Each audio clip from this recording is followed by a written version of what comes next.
Di episode sebelumnya syariat Islam dibahas bersamaan dengan hukum Tuhan. Sekarang kita bahas syariat Islam bersamaan dengan Pancasila. Bangsa ini pernah menghadapi polemik mengenai syariat Islam, hubungannya dengan sila 1 Pancasila di masa perancangannya, yaitu, tentang ingin ikut sertanya 7 kata, yang berbunyi, dan kewajiban menjalankan syariat Islam bagi pemeluknya, di belakang dari kalimat, ketuhanan yang Maha Esa. Polemiknya sudah dituntaskan, tapi tetap menjadi sesuatu yang menarik untuk dikaji.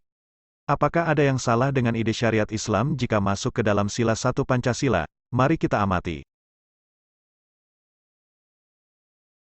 Syariat Islam sendiri sebagai aturan, isinya disebutkan memiliki cakupan yang luas, yaitu mencakup tata cara hidup suatu komunitas berlabel Islam. Tapi perlu dicatat, bahwa ia hanya berlaku pada komunitas Islam tertentu saja, bukan untuk semua komunitas Islam. Kita semua harusnya sadar betul dengan kenyataan. Di antara kelompok Islam sendiri, syariatnya bisa didapati berbeda-beda. Syariat Islam ala Taliban dengan syariat Islam ala Ahmadiyah dengan syariat Islam ala Persis dengan syariat Islam ala NU, syariat Islam ala Salafi ala Muhammadiyah ala Islam non-denominasi Islam ala Kejawen, dan lainnya, yang bermazhab-mazhab, beraliran-aliran, berkelompok-kelompok ini bisa berbeda satu sama lain. Ini karena, penyusunan syariat atau aturan kelompok memang tergantung dari pemahaman ahli pikir yang ada di dalam kelompok tersebut. Ahli pikir dalam suatu kelompok pun tidak melulu sama apa yang dibela dari waktu ke waktu, kadang-kala juga ada perbedaan pendapat internal, dan dapat mengalami pergeseran seiring zaman. Iya, perubahan bisa saja terjadi karena namanya juga manusia, mengalami pertumbuhan. Kenyataan ini menggugurkan pendapat sebagian penganutnya yang menyatakan bahwa syariat Islam itu sifatnya mutlak. Arti dari mutlak sendiri adalah pasti sehingga tidak mungkin berubah, tidak bisa ditawar.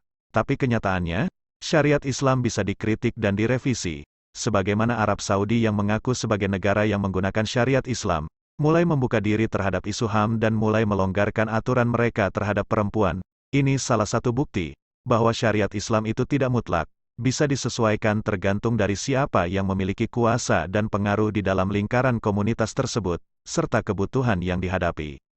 Namanya juga aturan yang dibuat manusia, tentu tidak lepas dari sifat manusia, yaitu berubah-ubah, dan tindakannya selalu diwarnai dengan kepentingan. Jika syariat Islam adalah sesuatu yang tidak jelas maksudnya syariat komunitas Islam yang mana, isinya berubah-ubah, alias tidak stabil, bahkan sering terdapat bias, sebab ego manusia ikut terlibat di dalamnya, maka bisa dengan mudah diketahui, potensi syariat Islam adalah nihil untuk dijadikan sebagai penstabil kondisi dalam skala yang besar, sementara, bangsa ini sangatlah besar dan membutuhkan kestabilan. Saya paham syariat Islam adalah bagian upaya dari komunitas Islam, dalam rangka membuat acuan untuk menyelaraskan diri mereka dengan kehendak Tuhan.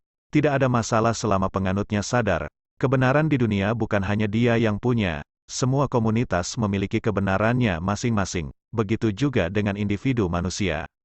Bagi saya, aturan yang dibuat manusia bisa saja bernilai luhur, yaitu jika aturan tersebut koheren dan mendukung sebanyak-banyaknya nilai dari ketuhanan.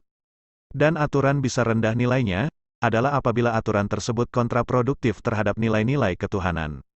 Nilai ketuhanan itu apa? Singkatnya, antara lain, sifat dari Tuhan, yaitu Maha Luas, Maha Pengasih, Maha Adil, dan masih banyak lagi.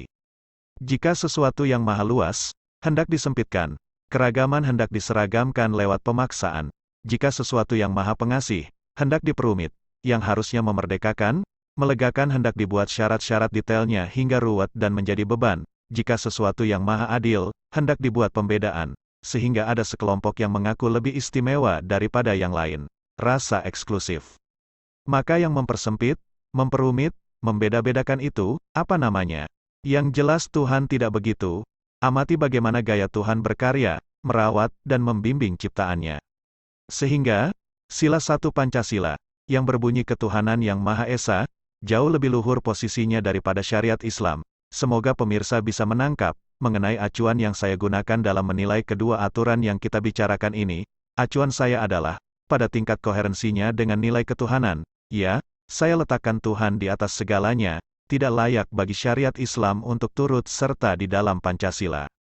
Sila ketuhanan yang Maha Esa yang tanpa embel-embel, adalah cara bangsa Indonesia menukar petunjuk Tuhan dengan harga yang setinggi-tingginya, Ini adalah upaya bangsa ini untuk menciptakan lingkungan yang nyaman bagi semua ciptaan Tuhan untuk melakukan proses bertumbuhnya secara optimal. Bukankah itu tugas kita sebagai manusia di bumi, merawat karya Tuhan?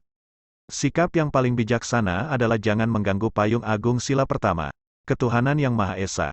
Karena hanya payung ketuhananlah yang paling bisa kita andalkan untuk mengayomi dengan kokoh dan stabil aneka komunitas yang ada di Indonesia, aneka karya Tuhan di Nusantara ini. Junjunglah Tuhan di atas segalanya, termasuk di atas dari golonganmu. Jangan menuhankan egomu. Tuhankanlah Tuhan, Tuhankanlah ketuhanan, karena Tuhan dan ketuhanan sejatinya satu kesatuan. Mengenai hal ini secara khusus akan saya bahas di episode berikutnya. Sekian dari saya, sampai jumpa di lain kesempatan.